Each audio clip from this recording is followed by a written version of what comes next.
은혜 받으신 하나님 말씀은 신약성경 고린도후서 4장 17절로 18절까지 말씀이 되겠습니다. 우리의 잠시 받는 환난에 경한 것이 지극히 크고 영원한 영광에 중한 것을 우리에게 이루게 하매니 우리의 돌아보는 것은 보이는 것이 아니요 보이지 않는 것이니 보이는 것은 잠깐이요 보이지 않는 것은 영원하매니라. 아멘. 오늘 저는 여러분과 함께 고난의 길은 영광으로 통한다는 제목으로 말씀을 나누고자 합니다. 고난은 인생을 깊이 있게 하고 똑같이 고난당하는 이웃을 가슴으로 깊이 동정할 수 있게 만들어줍니다. 그뿐 아니라 고난은 그것을 극복하겠다는 의지를 발생시키고 그로 말미암아 새로운 삶을 만들어냅니다. 우리 예수 믿는 사람들도 고난당하게 되면 진지하고 뜨겁게 하나님을 간절히 찾고 기도하게 되며 믿음이 향상되고 하나님의 응답을 체험하는 영광을 얻게 됩니다. 성경에 나타난 모든 하나님의 영광은 고난의 도전에 대한 하나님의 응답으로 나타난 것입니다. 첫째로 구약에서의 고난의 도전과 하나님의 영광을 우리는 많이 볼 수 있습니다. 이스라엘 백성이 430년 동안 종살이하던 애굽을 떠나 그들이 홍해가에 왔을 때 상상을 초월한 고난을 겪게 된 것입니다. 300만 이스라엘 백성이 홍해가에 왔는데 앞에는 장렬한 바다가 막고 있었습니다. 그런데 바로가 마음을 바꾸어서 정군을 동원해서 이스라엘 백성들을 도로 포로로 잡기 위해서 질풍노도같이 뒤를 쫓아왔습니다. 그들은 완전히 샌드위치가 되었습니다. 앞에는 홍해수요, 뒤에는 애국 군대인 것입니다. 그들은 절망에 처했습니다. 온 백성들이 통곡을 하고 울었습니다. 그들은 절대 절망의 상황에 처하여 모세에게 원망을 했습니다. 출애굽기 14장 10절로 11절에 이스라엘 자손이 심히 두려워하여 야훼께 부르짖고 그들이 또 모세에게 이르되 애굽에 장지가 없으므로 당신이 우리를 이끌어내어 이 광야에서 죽게 하느뇨. 하나님을 원망하고 모세를 원망하고 그들은 살 길이 없었습니다. 이제는 모두 다 대량 학살을 당할 수밖에 없는 것입니다. 그런데 그들의 고난에 하나 다른 점이 있습니다. 왜냐하면 일방적으로 사람들이 고난을 당하면 절망할 수 있지만 이들은 하나님이 그들과 같이 계신 백성이었는 것입니다. 그들이 고난을 당하여 좌절과 절망만 했을 뿐 아니라 하나님께 부르짖는 사람이 그들 가운데 있었습니다.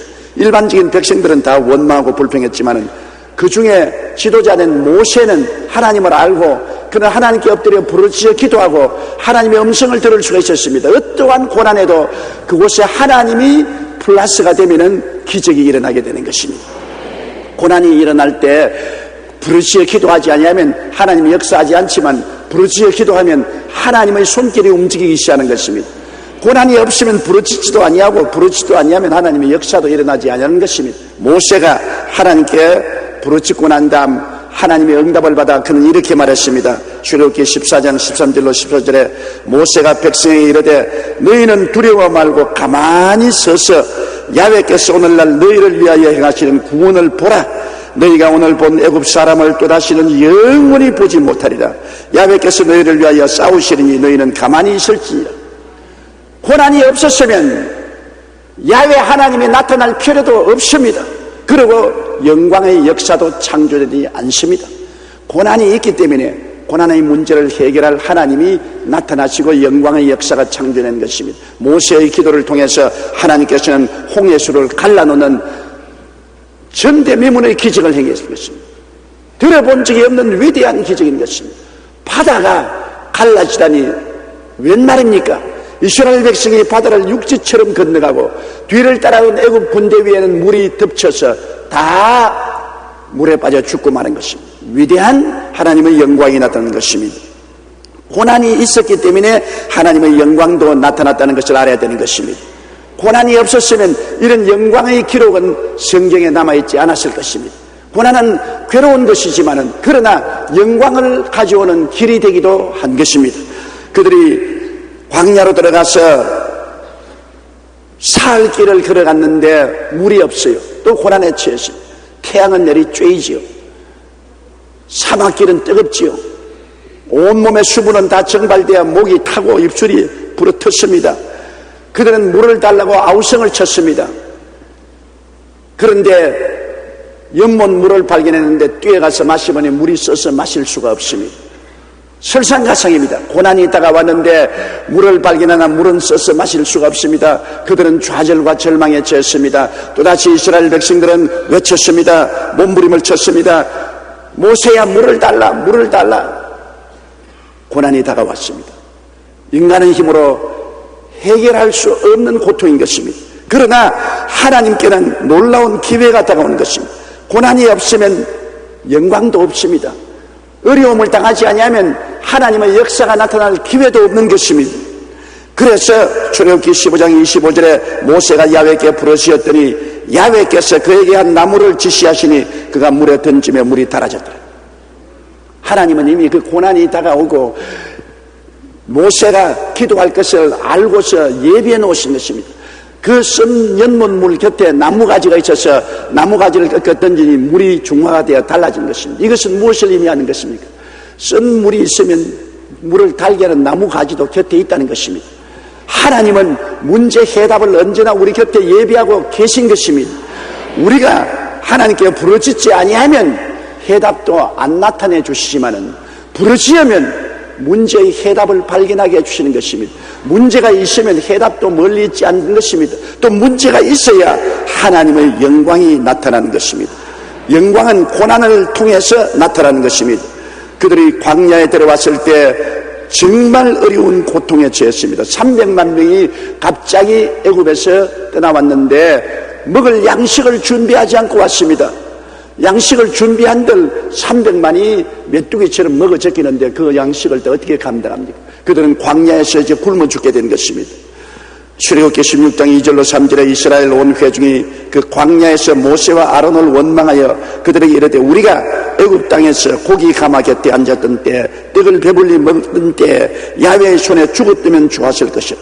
너희가 이 광야로 우리를 인도하여 내어 이 온 회중으로 줄여 죽게 하는도다.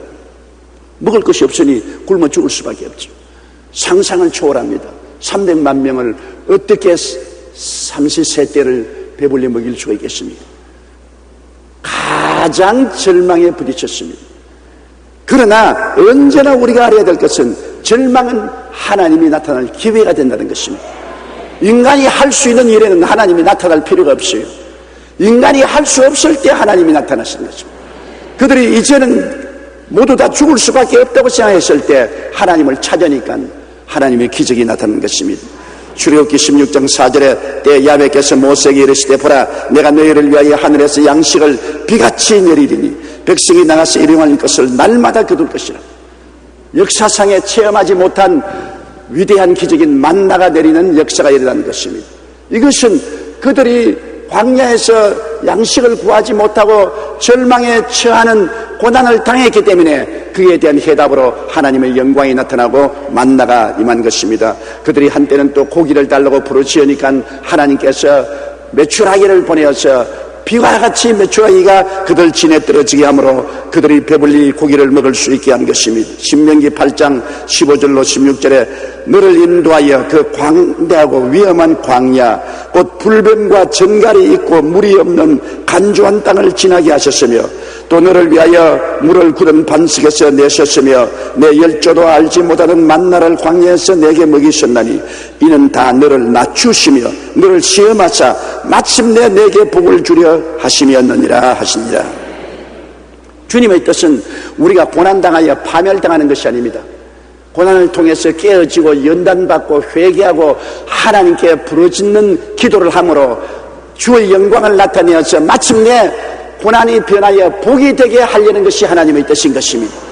하나님을 믿지 않는 사람은 고난이 복이 되지 않습니다. 고난이 화가 되고 멸망의 원인이 될 수 있습니다. 그러나 하나님을 의지하는 사람은 고난이 하나님의 손길이 나타날 수 있는 기회가 되고 고난을 통하여 연단을 받아 우리가 변화받고 믿음이 강해지고 더 옛날보다 나아질 수 있는 기회를 제공해 줄 수 있는 것입니다. 우리 한국이 지금 북한으로 말미암아 많은 시련과 고난을 겪고 있지만은 한국의 교회들이 일어나서 기도하고 부르시면 하나님은 이 역사적인 고난을 오히려 변화시켜 우리 한국에 더 큰 유익이 되게 만들어 주시는 것입니다. 고난 플러스 성도의 기도는 언제나 유익을 가져오게 되는 것입니다. 그러나 고난 때 기도하지 않고 낙심하고 좌절하고 절망해버리면 고난은 파멸한 무덤이 될 수도 있는 것입니다. 고난이 무덤이 되느냐 영광이 되느냐는 것은 성도들의 기도에 달려있는 것입니다. 하나님이 계신 성도들은 기도하면 하늘과 땅을 지으시고 세계와 그 가운데 모든 것을 조성하신 하나님이 고난을 쉽게 변화시켜 영광으로 만들어 놓을 수가 있는 것입니다. 둘째로 신약시대의 도전과 하나님의 영광을 우리가 볼 수 있습니다. 예수님께서 땅에 오셔서 하늘나라를 전파하실 때도 고난이 바로 신약 성경의 아름다운 하나님의 기적의 역사를 기록하게 만드는 것입니다. 고난이 없었으면 주님의 기적이 나타나지 않을 것입니다. 주님이 우리 가운데 구주가 되시고 우리 가운데 계셔서 능력을 나타내신 증거는 바로 고난을 통해서 일어난 것입니다. 예수님께서 어머니와 제 아들과 함께 가나의 혼인잔치에 초청을 받았습니다. 한참 혼인잔치가 무르익어갈 즈에 그만 포도주가 떨어졌습니다. 이스라엘 나라에서는 포도주가 잔치의 주 음식입니다. 포도주가 떨어지면 잔치는 낭패 이르고 신혼부부는 아주 곤란하게 되는 것입니다. 예수의 어머니 마리아가 예수님께 와서 이 집에 포도주가 떨어졌다고 했습니다. 예수님께서는 그 고난에 처했을 때 주님이 기적을 나타낼 수 있는 기회가 온 것입니다. 사람으로서는 그 많은 손님이 다가오고 포도주가 떨어졌는데 갑자기 포도주를 구할 수도 없고 절망에 처했지만은 주님은 포도주를 만들 수 있는 능력을 가지고 있다는 것을 보여주신 것입니다. 주님의 기적을 요한복음 2장 7절로 8절은 이렇게 말했습니다. 예수께서 저에게 이르시되 항아리에 물을 채우라 하신즉 아구까지 채우니 이제는 떠서 연회장에 갖다 주라 하시매 갖다 주었더니 포도주가 된 것입니다. 그게 결례통 손발 씻는 물통 6개가 있었는데 물통에 물을 가득히 채우라고 주님께서 말씀하셨습니다. 사람들이 순종해서 물을 가득히 채운 즉 주님께서 물을 떠서 연회장에 갖다 주라고 한 즉 갖다 주니 100포도주가 되었습니다. 아주 질 좋은 맛있는 포도주가 된 것입니다. 주님께서 가나의 혼인잔치에서 처음 기적을 베풀었습니다. 요한복음 2장 11절에 예수께서 이 처음 표적을 갈릴리 가나에서 행하여 그 영광을 나타냈으며 제 아들이 그를 믿으니라. 고난이 다가오니 영광도 다가오지.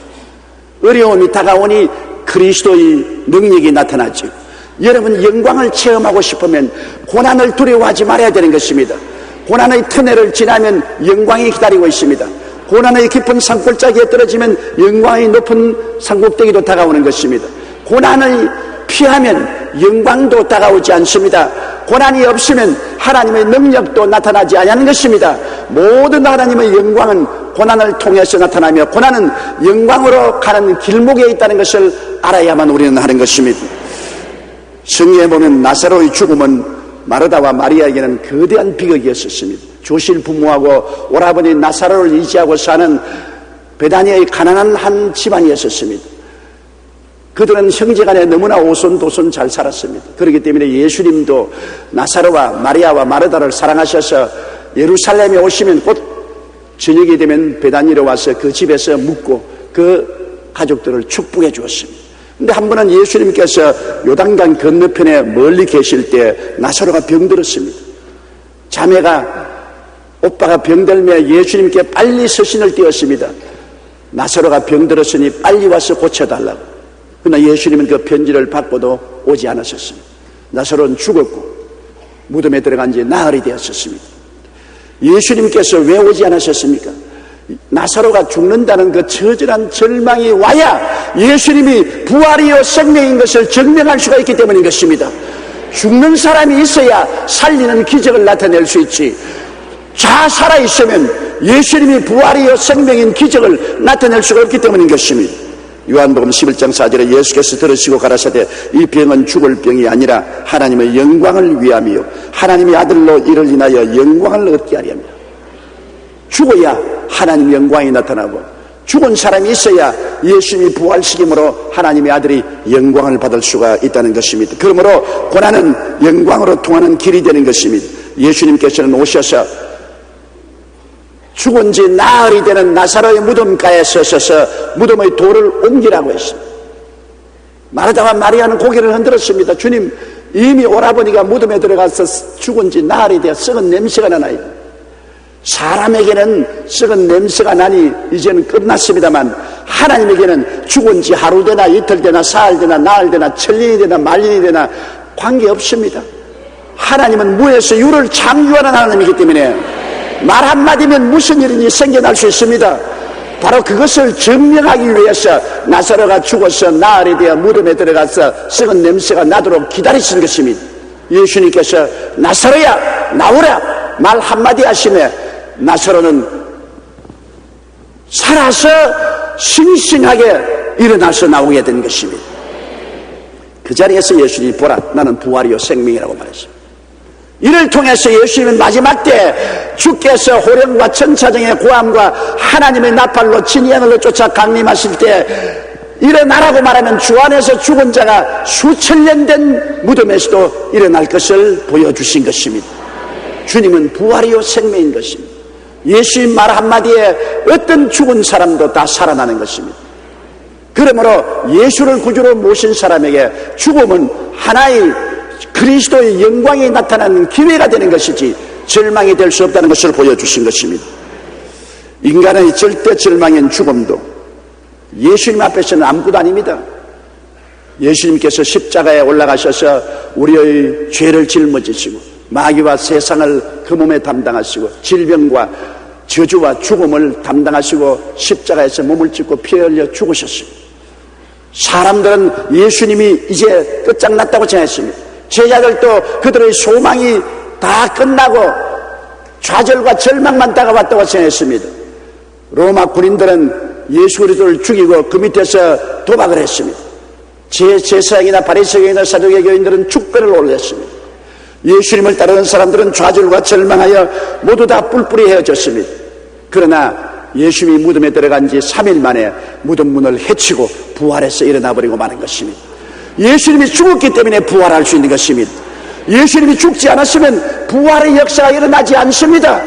하나님의 아들이 왜 죽었냐고 사람들 말하지만은 그리스도가 죽었기 때문에 그 죽음을 통해서 죄를 대속하시고 마귀와 세상을 이기시고 질병과 저주를 극복하시고 영원한 멸망과 지옥을 극복하시고 부활하셔서 생명과 승리의 주인이 될 수가 있은 것입니다. 그렇기 때문에 하나님은 예수 그리스도를 통해서 영원한 승리를 증명하신 것입니다. 죽음이 있어야 부활도 있고 죽는 자가 있어야 사는 자도 있는 것입니다. 예수님이 죽으셨기 때문에 부활이요 생명이 되어서 이제는 영원토록 사망과 음부의 열쇠를 줄 수가 있는 것입니다. 고린도전서 15장 55절로 57절에 사망아 너희 이기는 것이 어디 있느냐, 사망아 너희 쏘는 것이 어디 있느냐, 사망에 쏘는 것은 죄요 죄의 권능은 율법이라. 우리 주 예수 그리스도로 말미암아 우리에게 이김을 주신 하나님께 감사하노라. 이제 우리는 예수 안에서 사망도 이기고 무덤도 이기고 영원한 천국의 영광으로 가슴이 가득 차게 된 것은 예수님이 사망을 이기고 승리의 씨앗이 되어 우리 속에 들어와 계시기 때문인 것입니다. 그러므로 여러분 죽음의 고통은 영광의 문이 열리게 된 것입니다. 사망의 절망이 부활의 영원한 영광을 이루게 된 것입니다. 요한계시록 1장 17절로 18절에 두려워 말라 나는 처음이요 나중이니 곧 산자라 내가 전에 죽었으므라 볼지어다 이제 세세토록 살아있어 사망과 음부의 열쇠를 가졌노니라고 말씀한 것입니다. 공자는 좋은 종교를 주었습니다. 스가모니도 좋은 종교를 주었습니다. 소크라테스는 철학을 주었습니다. 그러나 그들은 다 죽고 난 다음 부활하지 못하기 때문에 생명의 대왕은 되지 못했습니다. 예수님은 만일 부활하지 못했으면 공자나 석가나 소크라테스나 다를 것이 없을 것입니다. 훌륭한 철학을 줄 수 있고 훌륭한 교훈을 줄 수 있고 훌륭한 종교를 줄 수 있습니다. 그러나 죽음이라는 거대한 절망의 벽에 부딪혀서 산산조각이 날 수밖에 없을 때 그 죽음을 극복하고 일어남으로 말미암아 그리스도는 단지 우리 철학자요 종교가요 교훈자가 아니라 부활이요 생명이요 생명의 주가 되신다는 것을 증명하신 것입니다. 고난은 영광을 가져오는 기회가 되는 것입니다. 우리에게 많은 크고 작은 고난이 다가오지만 우리가 기도하면 고난을 극복하는 하나님의 영광이 나타나서 이를 통하여 우리에게 더 나은 승리의 삶을 체험하게 만들어주는 것입니다. 셋째로 우리의 삶의 도전과 하나님의 영광에 대한 것을 우리가 알아봐야 될 것입니다. 우리가 이 세상에 살면서 모든 사람은 다 고난을 당해요. 고난 안 당하는 사람은 아무도 없습니다. 큰 고난 당하는 사람, 적은 고난 당하는 사람 차별은 있지요. 그러나 모든 사람은 고난을 당합니다. 욥기 5장 7절에 인생은 고난을 위하여 났나니 불티가 위로 나름 같으니라. 불을 떼면 불티가 하늘로 올라감 같이 인생은 태어난 사람은 다 고난 당한다고 말한 것입니다.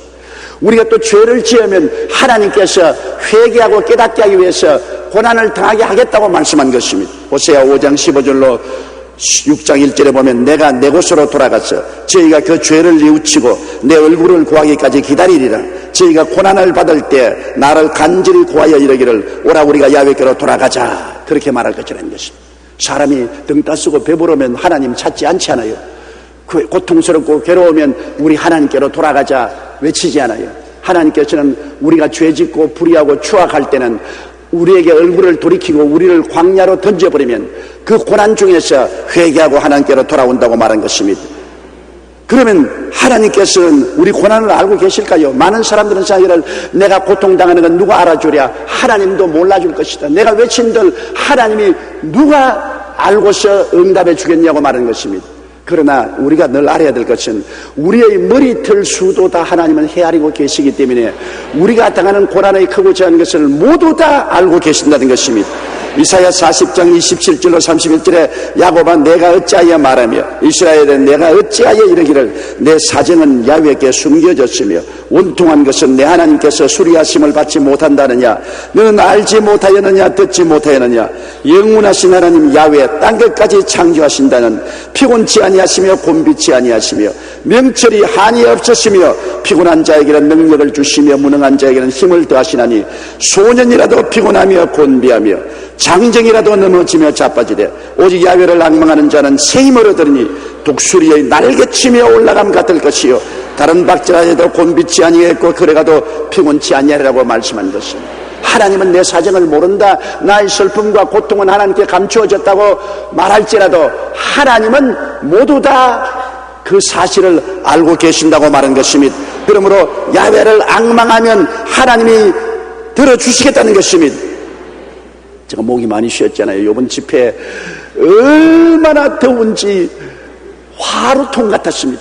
그런데 비가 오니 습기가 차서 온몸이 가만히 있어도 땀이 줄줄 흐릅니다.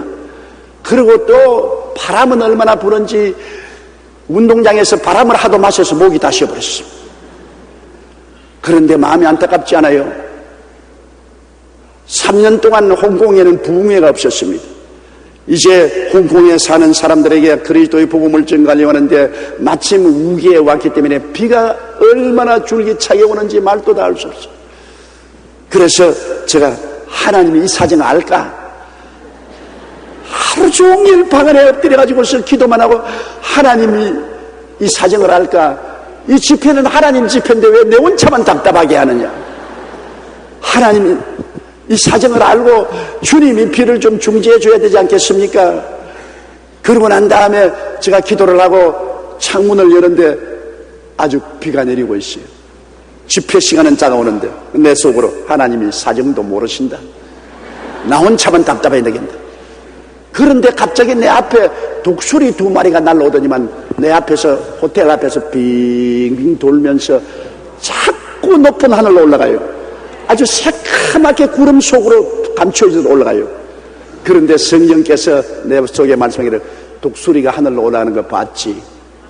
저기압 때는 독수리가 하늘로 날아 올라가지 아니한다.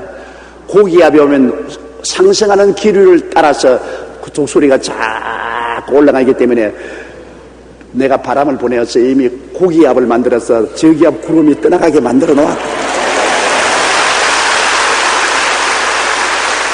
이야, 하나님의 응답이 독수리를 통해서 오는 건 내가 처음 봤어요.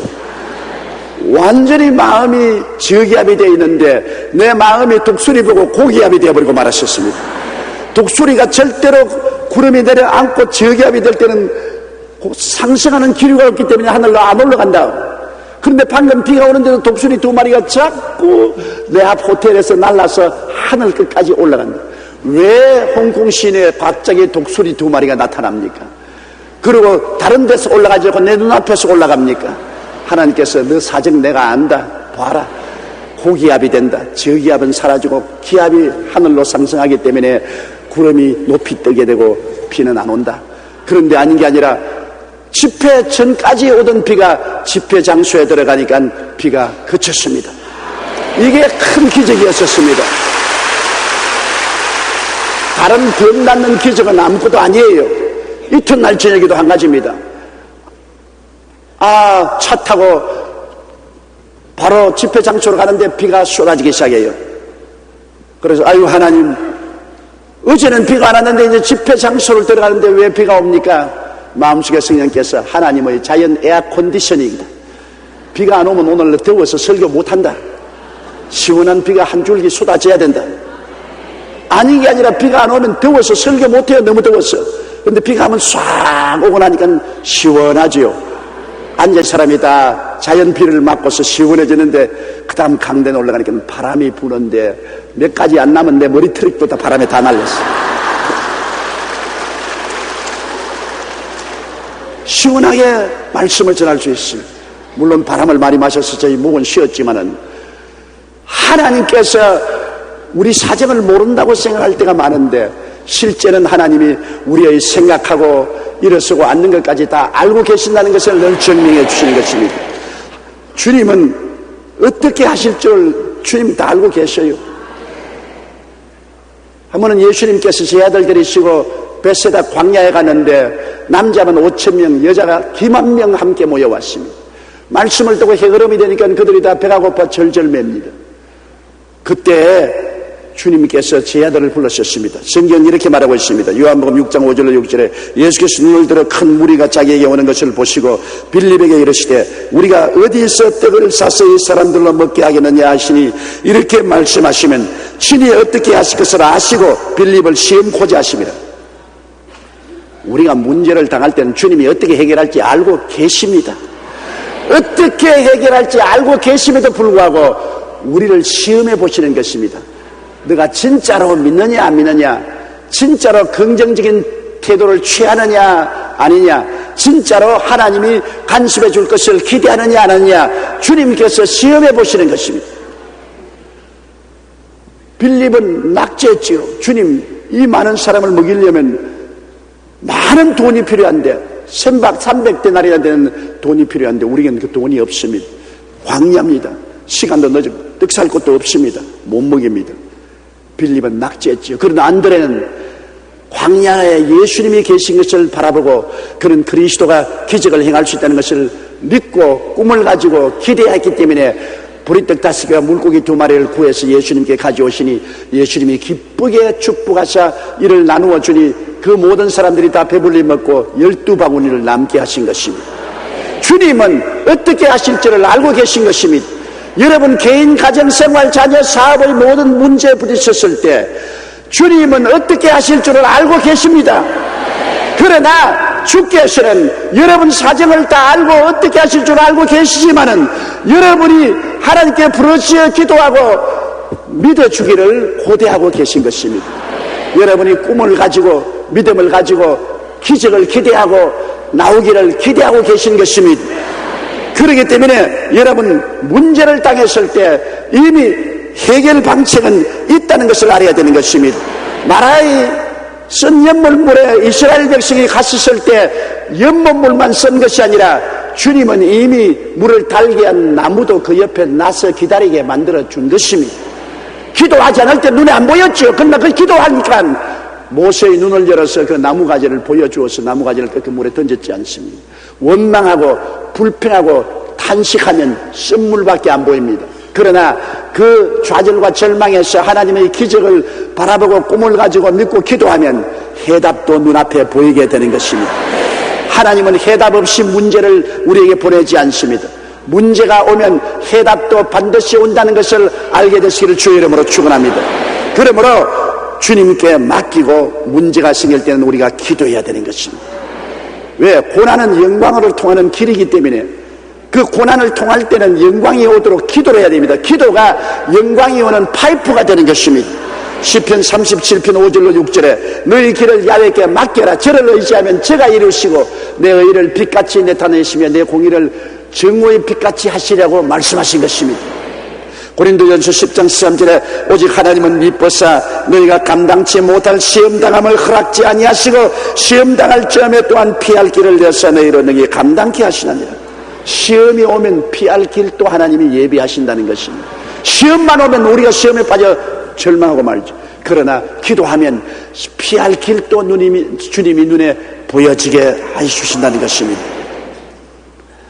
허슨 테일러라는 영국의 유명한 선교사가 중국 내륙에 들어가서 양조에서 선교사역을 할 때입니다. 선교사들이 일요 선교를 열심히 하자 예수님을 반대하는 양조의 학자들과 일부 군인들이 선교사에 대한 나쁜 유언비어를 퍼뜨렸습니다.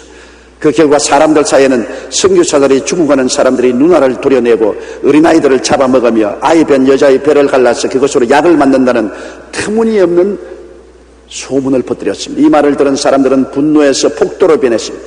많은 선교사들이 돌에 맞고 심한 상처를 입었습니다. 이 소식은 영국에까지 전해져 급기야 국가 간의 문제로 발전했습니다.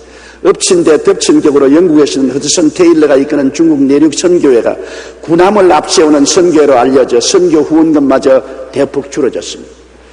이제 200여 명이 넘는 선교사를 가진 선교회는 재정적인 심각한 문제에 부딪혀서 영국이 선교사를 파송한 이래로 최대의 위기에 처했습니다. 그러나 허드슨 테일러는 사람들에게 구차한 변명을 하기보다 오히려 하나님 앞에 나가서 문을 닫고 엎드려 주님께 부르짖습니다. 주님, 중대한 위기에 처했습니다. 이 어려운 문제를 사람으로 해결할 수 없지만 문제가 있으면 해결책도 있는 줄 압니다. 주님께서 문제를 해결해 주시옵소서. 절대절명의 위기에서 허슨 테일러는 하나님께 부르짖게 됐습니다. 그러자 얼마 후에 세계적으로 유명한 고아의 아버지인 조지 뮬러 목사로부터 2,000파운드의 수표와 함께 격려의 편지가 도착했습니다. 하나님은 조지 뮬러 목사를 통해서 2,000파운드라는 어마어마한 금액을 보내고 그리고 격려의 편지를 보냈습니다. 영국에서는 얼마 있지 않자 오해가 풀려 이전보다 더 크게 허드슨 테일러를 후원하는 모임이 생겨서 문제가 오히려 변하여 큰 영광이 되고 마는 것입니다.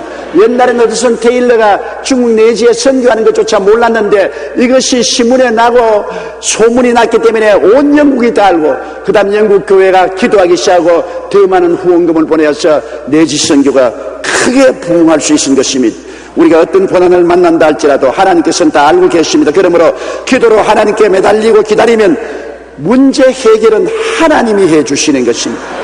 나의 힘과 능으로 되지 않습니다. 하나님이 문제 해결을 해주시는 것입니다.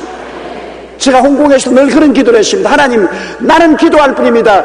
천기는 하나님이 주장하시지 나는 구름 한 점도 움직일 수 없습니다. 하나님이 천기를 주장하시니 나는 아무것도 못하지 않아요. 앉아서 기도만 합니다. 하나님은 하실 수가 있습니다. 하나님께 바라봅니다. 우리는 하실 수 있으신 하나님이 계십니다. 안 믿는 사람은 하나님이 계시지 않기 때문에 자기 힘으로 할 수 없으면 절망할 수밖에 없죠. 그러나 우리는 자기 힘으로 할 수 없어도 할 수 있는 하나님이 우리와 함께 계시기 때문에 절망할 수가 없는 것입니다. 굳세게 끝까지 믿어야 되는 것입니다. 믿음이라는 것은 여러분 감각에 의지하는 것이 아닙니다. 보고 듣고 냄새 맡고 맛보고 손으로 만지기 때문에 믿는 것도 아니고 믿음이라는 것은 우리 과거의 경험을 통해서 믿는 것도 아닙니다. 믿음이라는 것은 인간적인 이성으로 믿는 것도 아닙니다. 믿음이란 눈에는 아무 전가 안 보이고 귀에는 아무 소리 안 들리고 손에는 잡히는 게 없어도 내 앞길 칠흑같이 어두워도 하나님이 말씀하시기 때문에 말씀을 믿는 것입니다. 말씀에 서는 것입니다. 동남풍이 불고 서북풍이 불어도 말씀에 서는 것입니다. 갈릴리 풍랑을 지나갈 때 배가 물이 가득해서 깔아지게 됐을 때 제자들이 예수님을 잠에서 깨워 일으키니 예수님이 일어나서 바다와 바람을 꾸짖으시며 잠잠해졌습니다. 그때 주님이 제자들 보고 뭐라고 하십니까? 너 믿음을 어디다 두었느냐? 예수님이 바다 건너편으로 가자고 했으면 바람이 불고 배에 물이 가득하고 배가 가라앉아도 건너가는 것입니다. 하나님의 말씀은 1.1핵도 변함이 없습니다. 제 하늘이 무너지고 이 땅이 꺼져도 이루어지는 것입니다. 그렇기 때문에 예수님의 말씀을 믿지 않고 환경을 바라보고 두려워한 제약을 보고 꾸짖는 것입니다. 내 믿음을 어디다 두었느냐? 여러분과 나의 믿음을 감각에 두어서는 안 됩니다. 환경에 두어서는 안 됩니다. 내 생각에 두어서도 안 됩니다. 우리의 믿음은 주의 말씀에 두어야만 하는 것입니다. 히브리서 11장 6절에 믿음이 없이는 기쁘시게 못하나니 하나님께 나아가는 자는 반드시 그가 계신 것과 또한 그가 자기를 찾는 자들에게 상 주신 이심을 믿어야 할지니라. 로마서 4장 17절에 그의 믿은 바 하나님은 죽은 자를 살리시며 없는 것을 있는 것 같이 부르시는 이신이라고 말씀하신 것입니다. 가난한 상인의 아들에서 세계적으로 유명한 호텔 주인이 된 힐튼은 어린 시절 어머니가 늘 힐튼에게 이런 말을 했습니다. 내가 장성하면 나도 내 아버지도 내 형제들도 모두 내 곁을 떠나갈 것이다. 그렇다고 해서 내가 혼자 되는 것은 아니다. 왜냐하면 늘 너와 동행하시는 분이 계시기 때문이지. 그분은 바로 예수님이시란다. 그러니 예수님께서 내 모든 걱정을 맡아주신다. 걱정을 예수님께 맡기고 살아라. 그분이 내게 힘을 주실 것이다. 당시 힐튼 나이가 어렸기 때문에 어머니의 말씀을 이해하지 못하고 어머니가 늘 종교적인 말을 하는가 보다 그렇게 생각했습니다. 그러나 세월이 흘러 힐튼이 장성하여 사업가가 된 후 그는 어려운 고비를 넘길 때마다 어머님의 말씀을 기억하고 주님을 의지했습니다. 후에 힐튼은 이렇게 고백했습니다. 사업을 시작하고 처음으로 호텔이 파산하게 되었을 때 내 머릿속에는 지난날 이해하지 못했던 어머님의 말씀이 떠올랐다. 그래서 난 어려운 문제에 항복하지 않고 예수님께로 달려가 내 문제를 알았다. 그리고 예수님을 의지했다. 그랬더니 예수님께서 내게 힘을 주셨다. 그 후로 나는 예수님을 의지해서 어떤 고난과 어려움도 이겨내고 결과로 세계적인 호텔 체인인 힐튼 호텔 체인을 만들 수가 있었다고 말하는 것입니다. 하나님께서는 우리의 고난을 알고 계시고 또 우리가 기도하면 고난을 이겨낼 힘과 용기도 주시고 하나님이 해답도 주실 것을 우리가 믿어야만 되는 것입니다. 믿는 자와 믿지 않은 자의 차이가 뭡니까? 예수 안 믿는 자는 고난을 당할 때 인간의 힘을 믿습니다. 그리고 인간의 힘으로 할 수 없으면 낭패합니다. 우리는 죽은 자를 살리시며 없는 것을 있게 하시는 하나님을 믿습니다. 그렇기 때문에 우리는 인간의 감각이나 체험에 의지하지 않고 하나님 말씀에 의지하고 주님께 끝까지 부르짖어 기도할 수가 있기 때문인 것입니다. 고난당할 때 원망하고 불평하고 단식하는 것은 참 쉽습니다. 괴로우면 원망이 나와요. 나는 믿음이 강하기 때문에 원망하는다. 여러분, 믿음이 강해도 원망 나와요. 나는 47년 동안 목회했지만 이번에 홍콩에서 나중에는 원망이 나오려고 하더라고요. 하나님, 내가 내일 하러 왔습니까? 하나님 일 하러 왔는데 왜 자꾸 비를 줍니까? 무슨 내가 내일을 하러 와서 모르겠지만 하나님 일 하러 왔는데 이렇게 속상하게 만듭니까? 비가 줄기차게 내리고 그런 생각이 마음에 떨어오고 입술에서 나오려고 그러더라고. 기도하는데 애써라 사탄아 물러가라. 어디에 감히 원망하느냐. 그래서 당장 바꿔서 주여 비를 주시는 것도 고맙습니다. 나는 모르지만은 주님이 필요하기 때문에 비를 주시지 않겠습니까? 또 주님께서 비를 주셔서 나로 고민하게 만들어준 것도 고맙습니다. 고민하기 때문에 내가 기도를 좀 더 많이 하게 되니 감사하지 않습니까? 기도를 바꾸었다고. 감사와 찬송하며 기다리는 것이 좋습니다. 고난당할 때 여러분 원망 불평 탄식하면 마음이 부정적이 되고 부정적이 되면 의심이 생기고 의심이 되면 마귀가 들어오게 되는 것입니다. 그러나 고난당할 때 우리가 감사하고 기다리면 감사는 긍정적이 되고 긍정적은 되면 믿음을 가질 수 있고 믿음이 있게 되면 하나님의 역사가 나타나기 시작하는 것입니다.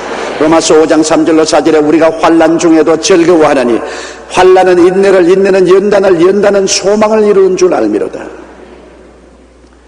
환난이 있어야 인내심도 나오고 연단도 되고 연단을 받고 나면 더 소망이 커진다고 말하고 있는 것입니다. 시편 50편 14절로 15절에 감사로 하나님께 제사를 드리며 지극히 높은 자에게 성운을 갚으며 환난 날에 나를 부르라 내가 너를 건지리니 내가 나를 영화롭게 하리라고 말한 것입니다. 에레미야가 3장 26절 한번 따라 읽어주시기 바랍니다. 사람이 야훼의 구원을 바라고 잠잠히 기다림이 좋도다. 하나님 앞에 고난당할 때 감사하고 찬양하고 기도하며 잠잠하게 기다리라. 하나님을 기다리는 것입니다. 기도라는 것은 항상 부르짖는 것만 기도가 아닙니다. 여러분, 기도하고 난 다음에 나중에 할 말이 없거들랑 가만히 기다리는 겁니다. 여러분, 옛날에 임금님의 마음을 움직이려고 임금님 계시는 곳에 가만히 깔고 섞고 대제하지 않습니까? 그때 부르짖습니까? 밤낮으로 임금 앞에 머리를 숙이고 꿇어앉아 기다리는 것입니다. 우리가 하나님 앞에도 기도한다는 것은 하나님께 부르짖고 찬송하고 그러다가 나중에 지치거들랑 아무 말도 하지 않고 기다리는 것도 기도가 되는 것입니다. 하나님 앞에 잠잠하게 참아 기다리라고 말하는 것입니다. 그러면 그것도 하나님이 바라보아 주시는 것입니다.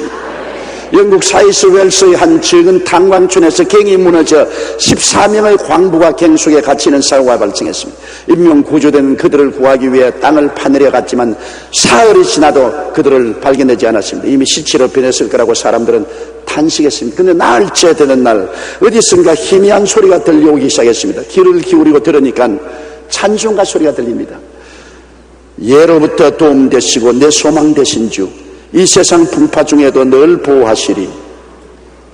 예로부터 도움 되시고 내 소망 되신 주, 일평생 지나갈 동안 늘 보호하소서. 찬송가 438장을 합창하는 소리가 들립니다. 광부들이 깜깜한 갱도에 갇혀서 먹지도 마시도 못하고 구원의 손길을 바라고 기도하고 난 다음에 그들은 하나님을 기다리면서 함께 이 찬송을 불렀습니다. 예로부터 도움 되시고 내 소망 되신 주, 이 세상 풍파 중에도 늘 보호하시리. 예로부터 도움 되시고 내 소망 되신 주, 일평생 지나갈 동안 늘 보호하소서. 그런데 이 찬송 소리가 땅 빈틈을 타고 구주하는 사람들의 귀에 들리게 된 것입니다. 그래서 그 찬송 소리를 향하여 땅을 파고 들어가니까 고스란히 갱도에 갇힌 14명의 광부들이 살아있어서 그들을 구원할 수가 있는 것입니다. 기도하며 찬송하며 하나님의 도우심을 기다렸기 때문에 살았지, 원망하고 불평하고 탄식하고 조바심을 가지고 발부등을 쳤더라면 지풀에 죽어버리고 말았을 것입니다. 고난 가운데 있는 여러분이 있습니까? 하나님께 기도했다면 감사하고 찬송하며 기다리십시오. 하루도 좋고 이틀도 좋고 열흘도 좋고 기다리십시오. 내가 찬송하고 기도했으면 하나님이 다 들으셨습니다. 이제 문제는 우리가 기다리는 길밖에 없는 것입니다. 저는 어릴 때 우리 집이 산장에 있었습니다. 경상남도 울주군 삼남면 교동리 31번지 산장에 있었습니다. 산에서 내려와서 논두렁을 지나가지고서 개천을 지나야 학교로 갑니다. 그런데 그러자니까 혼자 가니까 다니면서 메뚜기도 잡아보고 돌도 차보고 풀도 뽑아보고 그러면서 학교를 가는데, 초여름이 되면은 벌레가 벼 이삭으로 기어 올라와서 그게 껍질이 벗겨지면서 잠자리가 되어 나와요. 고치가 기어 올라오는데, 그런데 보면 잠자리가 그 고치에서 나오려고 막 애를 씁니다. 학교 갈 때 거기에서 애를 쓰는 것, 학교 갔다 돌아오면서 보면 아직도 못 나오고 애를 쓰고 있어. 그래서 야 임마 그리 고생하지 마라, 내가 쉽게 도와주마고 앉아가지고서 벼줄기를 타고 올라오는 잠자리 고치를 제가 쪽 찢어가지고서 내주고 쪽 찢어가 내주었습니다. 그러고 너 나보고 고맙게 내게라 고생 안 하고 나왔다. 그런데 학교 갔다가 오는 길에 보니까 전부 개미가 와글와글 달라들어서 그걸 다 뜯어먹고 있어요. 날지도 못하고 다 죽어버렸습니다. 그래서 제가 이상인에게 학교 가서 선생님께 물었으면, 선생님, 나비가 되는 고치가 못 나와서 몸부림을 치는데 제가 쭉 찢어서 나오게 해줬더니만 날개가 펴지도 안 하고 개미들이 달라들어서 다 파먹어버리는데 왜 그랬습니까? 야 이놈아, 내가 잘못했다. 이놈들이 그 고치 좁은 곳에서 나온다고 몸부림을 칠 때 몸에서 기름이 나와서 날개를 적심으로 나오면 날개가 쫙 햇빛에서 벗겨져서 날 수가 있는데, 몸을 좁은 구멍에서 나온다고 몸부림치면서 몸에서 기름이 나와서 날개를 적셔줘야 날개가 펼치죠. 네가 쭉 찢어버리니까 기름이 안 나와가 날개가 쪼글쪼글 해져버려가지고서 땅에 기고 날지 못함으로 개미 밥이 되지 않았냐. 맞았습니다. 잠자리가 활짝 날개를 펼 수 있는 것도 조그마한 고치 속에서 나온다고 몸부림쳐서 몸에서 기름이 나와서 날개를 적셔야 햇빛에서 그 날개가 활짝 펴지는 것처럼, 우리가 기도가 활짝 펴지고 신앙이 활짝 펴져서 믿음, 소망, 사랑의 날개를 펴고 날으려면 고치를 통해서 기름이 나와야 되는 것입니다. 고난 없는 믿음, 소망, 사랑의 평강, 희락은 없습니다. 우리가 신앙의 날개를 활짝 펴고 영광스럽게 되기 위해서는 고난의 터널을 지나야 되는 것입니다. 성경 창세기부터 계시록까지 읽을 거리가 그렇게 많고 우리가 마음의 감동을 느끼고 믿음을 얻는 것은 많은 고난을 당한 때 기도함으로 하나님이 응답한 기적의 기록이 바로 성경인 것입니다. 고난이 없으면 하나님의 기적도 나타나지 아니하고 하나님의 기적이 나타나지 않으면 성경도 기록되지 않았을 것입니다. 고난은 바로 여러분과 나에게 하나님이 기적을 보내겠다는 표시인 것입니다. 모든 고난의 길은 주님을 믿고 의지하며 기도하고 낙심치 않으면 영광으로 나아가는 길이 되는 것입니다. 문제가 없으면 해답도 없고 고난이 없으면 영광도 없다는 것을 우리가 알아야만 하는 것입니다. 우리의 잠시 받는 환난에 경한 것이 지극히 크고 영원한 영광에 중한 것을 우리에게 이루게 함이라고 말한 것입니다. 또한 성경에는 생각건대 현재의 고난은 장차 우리에게 나타날 영광과 좋게 비교할 수 없다고 말한 것입니다. 지금 땅에서 우리가 고난당함으로 말미암아 회개하고 잡아가고 부르짖고 기도해서 우리 영혼이 성장하면 그가 장차 그를 말미암아 받을 영광과는 도저히 그 고난은 비교할 수 없다는 것입니다. 될 수 있으면 고난 안 받는 것이 좋지요. 고난을 좋아할 사람 아무도 없습니다. 그러나 고난을 받지 아니하면 영광도 없다는 것을 알아야 되는 것입니다. 여러분의 신앙이 자라는 것은 고난의 밥을 먹고 자라는 것입니다. 그러므로 고난당할 때 낙심하지 마십시오. 고난당할 때 여러분 하나님이 계시기 때문에 고난은 다 영광으로 변하는데 적은 고난은 적은 영광으로, 큰 고난은 많은 영광을 가지고서 여러분께 다가올 것입니다. 이번 홍콩 성회의 사람들은 다 입을 모아 말하기를 조목사 설교를 통해서 은혜 받는 것보다도 비가 안 오는 것으로 은혜를 더 받았다고 그랬었습니다. 비가 원래부터 안 왔으면 영광도 안 나타날 것인데 집회 직전까지 비가 쏟아지다가 집회만 시작하면 비가 그치고 또 집회를 마치고 나면 또 비가 쏟아졌으니까 하나님이 살아서 역사한다는 영광을 보여줄 수가 있는 것입니다. 그러므로 오히려 고난당한 것이 큰 유익이 되었던 것입니다. 우리 고개 숙여 기도드리겠습니다. 사랑이 많으신 우리 하나님 아버지요, 우리가 이 땅에 사는 동안 고난당하지 않을 사람은 없습니다. 적고 큰 고난을 당할 때 하나님이 계시기 때문에 우리는 감사하고 찬미하고 기다릴 수가 있습니다. 하나님이 없는 사람은 좌절하고 절망하고 낙심할 수밖에 없지만은 하나님이 계시고 천지와 만물을 지으신 그 하나님이 우리를 사랑하고 우리 곁에 계심으로 하나님은 모든 고난을 합동하여 유익이 되게 만들어 주실 것을 알고 있기 때문에 담대할 수 있사옵니다.